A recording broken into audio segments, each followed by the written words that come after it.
सुग्रीवमित्रं रघुराजपुत्रं वने चरन्तं शरचापहस्तं सीतापतिं स्निग्धजटाकलापं भजे शान्तमदतीं च रूपं। श्रीराम जय जय राम जय रघुनंदन जय घनश्याम। भक्तवत्सल भगवान की जय। जन्माम श्रुतिमात्र परिमितं संसारं वारांनिधिं तीर्था गच्छन्ति दुर्जनपुरमं विष्णुपदं शाश्वतं।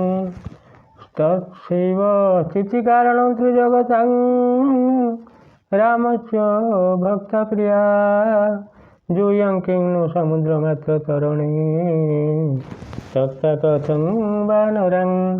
श्रीराम जय जय राम जय रघुनंदन जय घनश्याम। श्रीराम जय जय राम जय रघुनंदन जय घनश्याम। भक्तवत्सल भगवान की जय। मर्यादा पुरुष राम नारायण की जय। आनंद चंद्र भगवान की जय। सच्चिदानंद भगवान की जय। शंकर भगवान की जय। कृष्ण भगवान की जय। जगन्नाथ महाप्रभु की जय। मर्यादा पुरुष राम नारायण की जय। लक्ष्मण लाल जी की जय। भरत लाल जी की जय। शत्रुघ्न लाल जी की जय।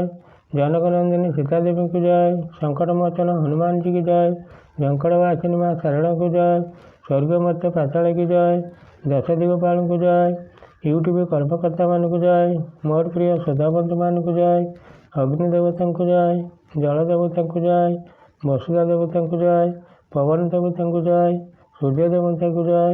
चंद्र देवता को जय। 33 कोटि देवता मान को जय। मोर प्रिय सदाबंधु मान को नमस्कार करी आरंभ करने जाऊँ ये धारावाहिक संपूर्ण रामायण कथा। आपण मैंने ये धारावाहिक रामायण कथा को संपूर्ण शुणवे केवे भी दरखंडिया करेंगे नहीं। ये नारायण कथा आम संपूर्ण शुणा आउ धैर्य सहकारे अनुरोध क्रमे वीडियो को टिके सब्सक्राइब करवा और लाइक टे करवा। आपण मैंने परवर्ती अध्याय शुणुले मर्यादा पुरुष राम लक्ष्मण पढ़ी नागपाशर बंधन होई एणे असुरी मैंने कथबार्ता होती।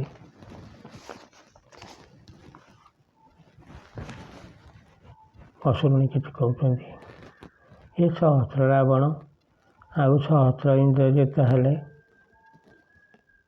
से घर पड़ा हनुमान बल सहित समान ये हो पारे ना। घर पड़ा को तू जानी न सी जेकोसी उपाय से राम लक्ष्मण को बचेदब। से घर पड़ा जीवन पर्यंत जानी था लंका को आउ शुभ ना। ये रावण स्वर्ण लंका को भांगिकी पोड़ीदेला सी जदि बंची थी ये बाप पुओ राम ठारू हारिकी मरबे आ कौन जानी था केबे ये बचे ना राम पक्ष। मोर प्रिय सता बंधु दुष्ट रावण निरोलार बसी चिंता करुच्ची इंद्रजित हाथ में राम लक्ष्मण तो मले। ये कथा शुणी सीता कौन करिवो आत्महत्या करिवो ना मत राजी हो देखा चेष्टा करवा। मुझे सीता को जाई राम लक्ष्मण मरवा कथा कहि सी मत कह तू घर बुढ़ाटा मिछ कथा कहू तेणु गोटे उपाय कले भल हाँ। सीता को राक्षसी सांगरे ପଠାଇ ଦେଇକି ଯେଉଁଠି ରାମ ଲକ୍ଷ୍ମଣ ପଡ଼ିଛନ୍ତି ଦେଖି ଆଣିଲେ ଭଲ ହୁଅନ୍ତା। ଏ କଥା ଭାବି ଅଶୋକ ଗଲା। ଯୋଗକୁ ତ୍ରିଜଟା ରାକ୍ଷସକୁ କହିଲା, ମୋର ପ୍ରିୟ ସଖା ବନ୍ଧୁ, ତ୍ରିଜଟା ରାକ୍ଷସୀ ସେ ତ ବିଭୀଷଣ ଝିଅ, ଆପଣମାନେ ଶୁଣିଛନ୍ତି ଆଗରୁ। ସେ ତ ସୀତା ଦେବୀଙ୍କର ପ୍ରିୟ। ଯୋଗୁ ରାବଣ ସିଂହକୁ ଡାକି କହିଲା, ମୋ ପୁତ୍ର ଇନ୍ଦ୍ରଜିତ କାଲି ମହାଯୁଦ୍ଧ କରି ରାମ ଲକ୍ଷ୍ମଣକୁ ମାରି ପକାଇଲା। ସେଥିପାଇଁ ତୁମେ ସୀତାଙ୍କୁ ନେଇ ଦେଖେଇ ଆଣ। ନିଜେ ସୀତା ରାମ ଲକ୍ଷ୍ମଣଙ୍କ ମରଣ ସ୍ୱଚକ୍ଷୁରେ ଦେଖିଲେ ନିଶ୍ଚିତ ଭାବରେ ମୋତେ ରାଜି ହେବ। ଆଉ ଯିବ କୁଆଡ଼େ? ରାବଣ କହିବା କଥା ଅସୁରୁଣୀ ଆମର ତ୍ରିଜଟା ରାକ୍ଷସୀ ମନକୁ ପାଇଗଲା। କହିଲା ଯାହା ହଉ, ସୀତାଙ୍କ ସାଙ୍ଗରେ ମୁଁ ଯିମି। ସଙ୍ଗେ ସଙ୍ଗେ ଯାଇ ପୁଷ୍ପକ ଯାନରେ ବସି ସୀତାଙ୍କ ପାଖରେ ଆସିକି ପହଞ୍ଚି କହିଲେ, ଗୋ ସୀତେ, ଏ ପୁଷ୍ପକ ଯାନରେ ବସ। ରାଜାଙ୍କ ଆଦେଶରେ ପତିଦେବରଙ୍କୁ ମୁଖ ଟିକେ ଦର୍ଶନ କରିକି ଆସ। ସୀତା ଦେବୀ ମନ ଦୁଃଖରେ ବସିଲେ। ତାପରେ ଯାନ ଚାଲିଲା। ସୀତା ଦେବୀ ଲଙ୍କାର ଚହଳ ସବୁ ଶୁଣିଲେ। କାହିଁକିନା ଗୋଟେ ବଡ଼ କଥା ଇନ୍ଦ୍ରଜିତ କରିଦେଇ ଆସିଛି। କହୁଛନ୍ତି ଆଜି ଇନ୍ଦ୍ରଜିତ ଯୁଦ୍ଧରେ ଶ୍ରୀରାମ ଲକ୍ଷ୍ମଣଙ୍କୁ ମାରି ଦେଇକି ଆସିଛି।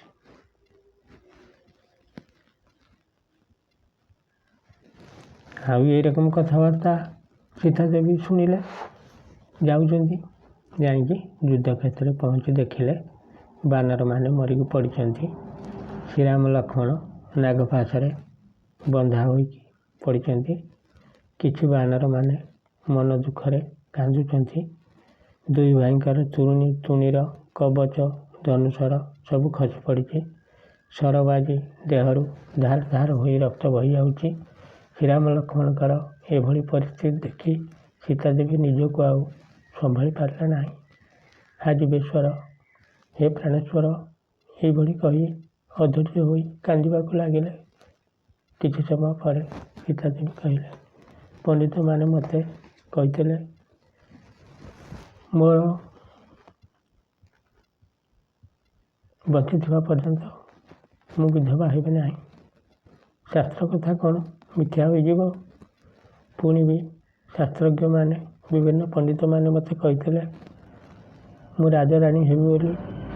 ତା ଛଡ଼ା ମୋ ଦେହରେ ତ ବିଧବା ଚିହ୍ନ ନାହିଁ। ଯେତେ ଚିହ୍ନ ଅଛି ସବୁ ଶୁଭ ଚିହ୍ନ ଏବଂ ସଧବା ଚିହ୍ନ। ଯଥା ମୋର ପ୍ରିୟ ଶ୍ରୋତା ବନ୍ଧୁ, ଆପଣମାନେ କ୍ଷମା ଦେବେ। ଅନ୍ୟ ଲେଖା ଶ୍ଲୋକ ଗାଇଲେ ଭିଡ଼ିଓ କପିରାଇଟ୍ ହୋଇଯାଉଛି। ତେଣୁ ସମ୍ପୂର୍ଣ୍ଣ ଓଡ଼ିଆ ଭାଷାରେ କହୁଛି, ଆପଣମାନେ ମନ ଦେଇକି ଶୁଣନ୍ତୁ। ସଂକ୍ଷେପରେ କହୁଛି, କାହିଁକିନା ଆପଣଙ୍କର ମୂଲ୍ୟବାନ ସମୟ ନଷ୍ଟ ହେବ। ଶୁଣନ୍ତୁ, ବହୁତ ଜାଣିବା କଥା। ସୀତା ଦେବୀ କହୁଛନ୍ତି ମୋର କେଶ ଗୁଡ଼ିକ ଲମ୍ବା ଆଉ କଳା ବର୍ଣ୍ଣର ସିଧା କେଶ, କୁଞ୍ଚିତ କେଶ ନୁହେଁ। କୁଞ୍ଚିତ କେଶ ହେଇଥିଲେ ଅଶୁଭ ଲକ୍ଷଣ ହେଇଥାନ୍ତା। ତେଣୁ ଇଏ ସଧବା ସଂକେତ। କର୍ଣ୍ଣ ଆଉ ଭ୍ରୁଲତା ସୁଲକ୍ଷଣ ଚିହ୍ନ। ଜଙ୍ଘରେ ମୋର ଲୋମ ନାହିଁ, ତେଣୁ ଇଏ ସଧବା ସଂକେତ। ଦନ୍ତପତି କଜ୍ଜଳ ଆଉ ବିରଳ, ଇଏ ବି ସଧବା ସଂକେତ। ପାଦଦ୍ୱୟ ସୁରକ୍ତ ପାଦ, ନଖର କାନ୍ତି ଅତି ଶୁଭ୍ର, ଇଏ ବି ସଧବା ସଂକେତ। ମୋର ସ୍ତନ ଯୁଗଳ ଉନ୍ନତ, ଇଏ ବି ସଧବା ସଂକେତ। ବିଶାଳ ବକ୍ଷ, ସୁଗଭୀର ନାଭି, ଇଏ ବି ସଧବା ସଂକେତ। ମୋ ଦେହର ବାସ୍ନା ଠିକ୍ ପଦ୍ମ ପୁଷ୍ପ ପରି, ଇଏ ବି ସଧବା ସଂକେତ। ପଦ୍ମିନୀ ଜାତୀୟ ସ୍ତ୍ରୀ ମୁଁ। ଅତି ସୁନିର୍ମଳ କାନ୍ତି, ରୋମ ଗୁଡ଼ିକ ଅତି ଛୋଟ, ହସ୍ତରେ ରେଖା ପଦ୍ମପତ୍ର ଚିହ୍ନ ଅଛି, ଆଉ ଚକ୍ର ଚିହ୍ନ ଅଛି। ଇଏ ବି ସଧବା ସଂକେତ। ଏହି ଲକ୍ଷଣ ଯେଉଁ ନାରୀମାନଙ୍କର ଥିବ ସେମାନେ କୌଣସି ପ୍ରକାର ବିଧବା ହେବେ ନାହିଁ। ମୋର ପ୍ରିୟ ଶ୍ରୋତା ବନ୍ଧୁ, ସୁଲକ୍ଷଣ ବର୍ଣ୍ଣନା ଏତିକି ଥାଉ। ତାପରେ ସୀତାଦେବୀ କହିଲେ, ହେ ନାଥ, ତୁମେ ଜଗତରେ ଜଣେ ବୀର, ତୁମକୁ ମେଘନାଦ ରାକ୍ଷସ ମାରିପାରିବ କେମିତି? ତୁମେ ରାକ୍ଷସମାନଙ୍କୁ ମାରିବା କଥା, ସେଇଥିପାଇଁ ତୁମର ଜନ୍ମ। ରାକ୍ଷସମାନେ ତୁମକୁ ମାରିବେ ବା କେମିତି? ତା ଛଡ଼ା ତୁମ ପାଖରେ ମହାକାଳ, ଗନ୍ଧର୍ବ, ବରୁଣ, ବ୍ରହ୍ମଶକ୍ତି, ବ୍ରହ୍ମଶିରା ଆଦି ଯେତେ ମହାଅସ୍ତ୍ର ଅଛି ସେସବୁର ଅଧିକାରୀ ନିଜେ ତୁମେ। ମୋର ପ୍ରିୟ ଶ୍ରୋତା ବନ୍ଧୁ, ଏଇଭଳି ବିଭିନ୍ନ ପ୍ରକାର ବିଳାପ ସୀତାଦେବୀ କରୁଛନ୍ତି। ସାରାଂଶ କଥା ଆପଣମାନେ ଶୁଣନ୍ତୁ। ବ୍ରହ୍ମବାଣ, ବ୍ରହ୍ମଶକ୍ତି ଏଇମାନଙ୍କର ଅଧିକାରୀ ନିଜେ ବ୍ରହ୍ମା। ଦ୍ୱିତୀୟ କଥା ହେଉଛି ଇନ୍ଦ୍ରଜିତର କିଛି ବାହାଦୁର ନାହିଁ। ବ୍ରହ୍ମା, ଏସବୁ ବ୍ରହ୍ମାଙ୍କ କରାମତି। ବାଣ ବ୍ୟର୍ଥ ହେଲେ ବ୍ରହ୍ମାଙ୍କୁ ଅପମାନ ହେବ। ତାପରେ ଇନ୍ଦ୍ରଜିତ ସମ୍ମୁଖ ଯୁଦ୍ଧରେ ବି ରାମ ଲକ୍ଷ୍ମଣଙ୍କୁ ମୋହ କରି ନାହିଁ। ଯାହା କରିଛନ୍ତି ମେଘ ଭିତରେ ଲୁଚିକି। ଆପଣମାନେ ଆଗକୁ ଏ ବିଷୟରେ ଶୁଣିବେ। ତାପରେ ଶ୍ରୋତା ବନ୍ଧୁ, ସୀତାଦେବୀଙ୍କର ବିଳାପ ଶୁଣି ସୀତାଦେବୀଙ୍କ ପ୍ରିୟ ସଖୀ ତ୍ରିଜଟା କହିଲା, ସୀତାଦେବୀ, ତୁମେ ଚିନ୍ତା କରନା। ତୁମ ପତି ଦେବରଙ୍କର ପିଣ୍ଡରେ ପ୍ରାଣ ଅଛି। ତାର କାରଣ ଆଖି ଆଗରେ ଦେଖ। ବାନରମାନଙ୍କର ମୁଖ ପ୍ରସନ୍ନ ଦେଖାଯାଉଛି। ତାପରେ ଏ ଯୁଦ୍ଧ କ୍ଷେତ୍ରରେ ବହୁତ ଶୁଭଚିହ୍ନ ଦେଖାଯାଉଛି। ଯଦି ତୁମ ପତି ଦେବର ମରିଥାନ୍ତେ, ଏ ପୁଷ୍ପକ ଯାନ ଆଗକୁ ଘୁଞ୍ଚି ନଥାନ୍ତା। ତାପରେ ଦେଖ, ଦୁଇ ଭାଇଙ୍କ ମୁଖ ପଦ୍ମଫୁଲ ପରି ଦେଖାଯାଉଛି। ନୟନ ସୂର୍ଯ୍ୟଙ୍କ ତେଜ ଭଳି ଦେଖାଯାଉଛି। ଆଉ ଅଳ୍ପ ସମୟ ପରେ ଯେକୌଣସି ଉପାୟରେ ନାଗପାଶ ବନ୍ଧନରୁ ଏ ଦି ଭାଇ ମୁକ୍ତ ହେବେ। ମୋର ପ୍ରିୟ ଶ୍ରୋତା ବନ୍ଧୁ, ବିଭିନ୍ନ ପ୍ରକାର ରାମାୟଣ ଲେଖାଯାଇଛନ୍ତି। 17 ଜଣ କବି 17 ପ୍ରକାର ଢଙ୍ଗରେ ରାମାୟଣ ଲେଖିଛନ୍ତି। ତାପରେ ଆପଣମାନେ ପୂର୍ବ ଅଧ୍ୟାୟରେ ଶୁଣିଥିଲେ ସତ୍ୟଯୁଗରେ ସୀତାଦେବୀ ଅମ୍ବରୀଶ ରାଜାଙ୍କ କନ୍ୟା ଥିଲେ। ନାରଦ ଆଉ ପର୍ବତ ଋଷିଙ୍କ ଭାଲୁ ଆଉ ମର୍କଟ ରୂପ ଦେଖି ଘୃଣା କରିଥିଲେ, ତେଣୁ ଅଭିଶାପ ଥିଲା। ଇଏ ତ୍ରେତା ଯୁଗରେ ଫଳପ୍ରାପ୍ତ ହେଉଛି। ଏଥିରେ ଆଶ୍ଚର୍ଯ୍ୟ ହେବାର କଥା କିଛି ନାହିଁ। ସବୁଠାରୁ କର୍ମ ବଡ଼। ଆମେ ଯେମିତି କର୍ମ କରିବା ସେହିଭଳି ଫଳ ପାଇବା। ଆଜି ନ ପାଇଛନ୍ତି, ଦିନେ ନା ଦିନେ ନିଶ୍ଚିତ ପାଇବା, ଏଥିରେ କିଛି ସନ୍ଦେହ ନାହିଁ। ତାପରେ ତ୍ରିଜଟା ଠାରୁ ଆଶ୍ୱାସନା ବାକ୍ୟ ସୀତାଦେବୀ ଶୁଣି ମନରୁ ଦୁଃଖ ଦୂର କଲେ। ତ୍ରିଜଟା ସୀତାଦେବୀ ଦୁଇ ଜଣ ପୁଷ୍ପକ ଯାନରେ ବସି ଯାଇ ଅଶୋକ ବନରେ ପହଞ୍ଚି ଅସୁରୁଣୀଙ୍କ ଗଣରେ ବା ମଝିରେ ବସିଲେ। କିଛି ସମୟ ପରେ ଏଣେ ମର୍ଯ୍ୟାଦା ପୁରୁଷ ରାମଙ୍କର ମୋହତ୍ୟାଗ ହେଲା। କିନ୍ତୁ ଲକ୍ଷ୍ମଣ ସେହିଭଳି ଭୂମିରେ ଅଚେତ ଅବସ୍ଥାରେ ପଡ଼ିଥାନ୍ତି। ମର୍ଯ୍ୟାଦା ପୁରୁଷ ରାମ କହିଲେ, ଦୈବ କି ଦୁଃଖ ଆଣିକି ଦେଲା, ଆଉ ସୀତାଙ୍କୁ ଉଦ୍ଧାର କରିବା ଆଉ ମୋର ବଞ୍ଚି ରହିବା କିଛି ପ୍ରୟୋଜନ ନାହିଁ। ଖୋଜିଲେ ଏ ଜଗତରେ ସବୁ ପଦାର୍ଥ ମିଳିବ, କିନ୍ତୁ ଲକ୍ଷ୍ମଣ ଭଳି ଭାଇ ମିଳିବେ ନାହିଁ। ଲକ୍ଷ୍ମଣ ବିଦ୍ୟା, ପରାକ୍ରମ, ଧୈର୍ଯ୍ୟ, ଶୌର୍ଯ୍ୟ ଆଦି ଗୁଣରେ ପରିପୂର୍ଣ୍ଣ। ଯଦି ମୋର ଭାଇର ପ୍ରାଣ ଛାଡ଼ି ଯାଇଥିବ, ମୁଁ ପ୍ରାଣ ବିସର୍ଜନ କରିବି। ଲକ୍ଷ୍ମଣ ବିନା ମୁଁ ଏକା ଅଯୋଧ୍ୟାକୁ ଗଲେ ଜନନୀମାନେ ମୋତେ ପଚାରିଲେ ମୁଁ କ'ଣ କହିବି? ସୁମିତ୍ରା ଜନନୀ ବିକଳ ହେବେ। ମୁଁ କି ପ୍ରବୋଧନା ତାଙ୍କୁ ଦେବି? ଭରତ ଶତ୍ରୁଘ୍ନଙ୍କୁ କି ଉତ୍ତର ଦେବି? ତେଣୁ ମୁଁ ଆଉ ଅଯୋଧ୍ୟାକୁ ଯିବି ନାହିଁ। ଏଇଠି ପ୍ରାଣ ବିସର୍ଜନ କରିବି ଆଉ। ଲକ୍ଷ୍ମଣ ମୋର ପ୍ରିୟ ପ୍ରାଣ ଠାରୁ ଅଧିକା। ମୁଁ ସୀତାଙ୍କ ବିଚ୍ଛେଦରେ ମନ ଦୁଃଖ କଲେ ଲକ୍ଷ୍ମଣ ମୋତେ ସାନ୍ତ୍ୱନା ଦିଏ। କାଲି ଲକ୍ଷ ଲକ୍ଷ ଅସୁରଙ୍କୁ ମାରିଥିଲୁ, ଆଜି ତୋର ଏଭଳି ଦଶା। ଏଭଳି ଦୃଶ୍ୟ ଦେଖି ମୋର ଛାତି ଫାଟି ଯାଉନାହିଁ କାହିଁକି? ତୁ ଆଜି ଯଦି ମୋତେ ଛାଡ଼ିକି ଯିବୁ, ମୁଁ କିନ୍ତୁ ତୋ ସହିତ ନିଶ୍ଚିତ ଯିବି। ତୁ ଏକାଥରେ ଲକ୍ଷ ଲକ୍ଷ ବାଣ ବିନ୍ଧିପାରୁ। ତୋ ସମାନ ବୀର ଏ ପୃଥିବୀରେ ନଥିବେ। ଆଉ ଇନ୍ଦ୍ରଜିତର ବୀରପଣକୁ ଧନ୍ୟବାଦ ଦେବା ଦରକାର। କାହିଁକି ନା ଲକ୍ଷ୍ମଣ ଗୋଟେ ମହାବୀରକୁ ଆଉ ମୋତେ ସେ ବାନ୍ଧି ପକେଇଲା ନାଗଫାଶରେ।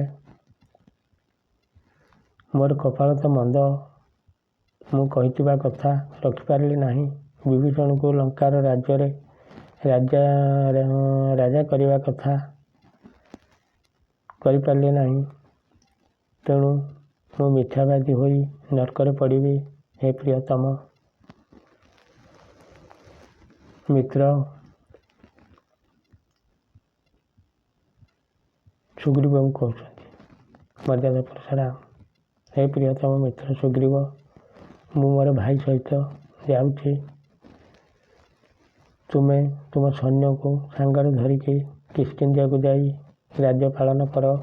ହେ ଅଙ୍ଗଦ, ହନୁମାନ, ନଳ, ଜାମ୍ବବାନ, ତୁମେମାନେ ନିଜ ନିଜ ସ୍ଥାନକୁ ଯାଅ। ହେ ମିତ୍ର, ତୁମେ ଯାହା କଥା ଦେଇଥିଲ ମୋ କପାଳକୁ ସବୁ ଅନ୍ୟଥା ହେଲା। ତାପରେ ବି ମୁଁ ତୁମ ଉପରେ ସନ୍ତୁଷ୍ଟ ଅଛି। କାହିଁକି ନା ମୋ ପାଇଁ ତୁମେ ପ୍ରାଣପଣେ କାର୍ଯ୍ୟ କରିଛ। ସେଇଥିପାଇଁ ମୁଁ ତୁମର ଜନ୍ମେ ଜନ୍ମେ ଋଣୀ ହୋଇ ରହିଲି। ଏଇଭଳି ମର୍ଯ୍ୟାଦା ପୁରୁଷ ରାମ ବିଳାପ କରିବାକୁ ଲାଗିଲେ। ରାଜା ସୁଗ୍ରୀବ କହିଲେ, ମିତ୍ର, ମନରୁ ଦୁଃଖ ଦୂର କର, ସ୍ଥିର ହୁଅ। ଅବଶ୍ୟ ଏ ବନ୍ଧନରୁ ତୁମେ ଦୁଇ ଭାଇ ନିସ୍ତାର ପାଇବ। ମାୟାରେ ଇନ୍ଦ୍ରଜିତ ଏଭଳି ଅକର୍ମ କରିଛି। ଆମେ ସମସ୍ତେ ନଖଦନ୍ତ ମାରି ଏ ସର୍ପକୁ ଖଣ୍ଡ ଖଣ୍ଡ କରି ଫିଙ୍ଗିଦେବୁ। ମୋର ପ୍ରିୟ ଶ୍ରୋତା ବନ୍ଧୁ, ଆଜି ପ୍ରସଙ୍ଗ ଏତିକିରେ ଥାଉ। ଆପଣମାନଙ୍କର ଯଦି ଅନୁଗ୍ରହ ଥାଏ ମୋ ଉପରେ, ଆପଣମାନେ ଆଗାମୀ ଅଧ୍ୟାୟରେ ଶୁଣିବେ। ସେହି ମର୍ଯ୍ୟାଦା ପୁରୁଷ ରାମ ଆପଣମାନଙ୍କର ମଙ୍ଗଳ କରନ୍ତୁ। ମୋର ପ୍ରିୟ ଶ୍ରୋତା ବନ୍ଧୁ, ଆପଣମାନଙ୍କର ମନରେ ଧାରଣା ଥିବ ମର୍ଯ୍ୟାଦା ପୁରୁଷ ରାମ ସେ ତ ନାରାୟଣ। ଏତେ କଷ୍ଟ ପାଇବା ଅପେକ୍ଷା ଗରୁଡ଼କୁ ଯଦି ସ୍ମରଣ କରିଥାନ୍ତେ ତତ୍କ୍ଷଣାତ୍ ମୁକ୍ତି ପାଇଥାନ୍ତେ। କହିବାର ତାତ୍ପର୍ଯ୍ୟ ଆମମାନଙ୍କୁ ଶିକ୍ଷା ଦେବା ପାଇଁ, ଆମେମାନେ ଜାଣିବା ପାଇଁ, ଆମେମାନେ କି କର୍ମ କଲେ କି ଫଳ ଭୋଗିବାକୁ ପଡ଼େ ସେସବୁ ହୃଦଙ୍ଗମ କରିବା ପାଇଁ ଆମେମାନେ ଚିନ୍ତା କରିବା। ଦେବତାମାନେ ବି ରକ୍ଷା ପାଇପାରୁନାହାନ୍ତି। ଆମେମାନେ ଭଲ କର୍ମ କରିବା, ଭଲ ଫଳ ଭୋଗ କରିବା। ଏହି କଥା ଆମ ମନରେ ଜାଗ୍ରତ କରିବା ଉଦ୍ଦେଶ୍ୟରେ ଦେବତାମାନେ କି ନାରାୟଣ ହୁଅନ୍ତୁ, ଶଙ୍କର ଭଗବାନ ହୁଅନ୍ତୁ, ସମସ୍ତେ ଏଇଭଳି ଶିକ୍ଷା ଦେବା ଉଦ୍ଦେଶ୍ୟରେ ଏଇଭଳି କାର୍ଯ୍ୟ କରନ୍ତି। ତେଣୁ ଆମେମାନେ ଭଲ ବାଟରେ ଯିବା, ସତ୍ୟ ପଥରେ ଯିବା, ସତ୍କର୍ମ କରିବା, ପରର ଉପକାର କରିବା।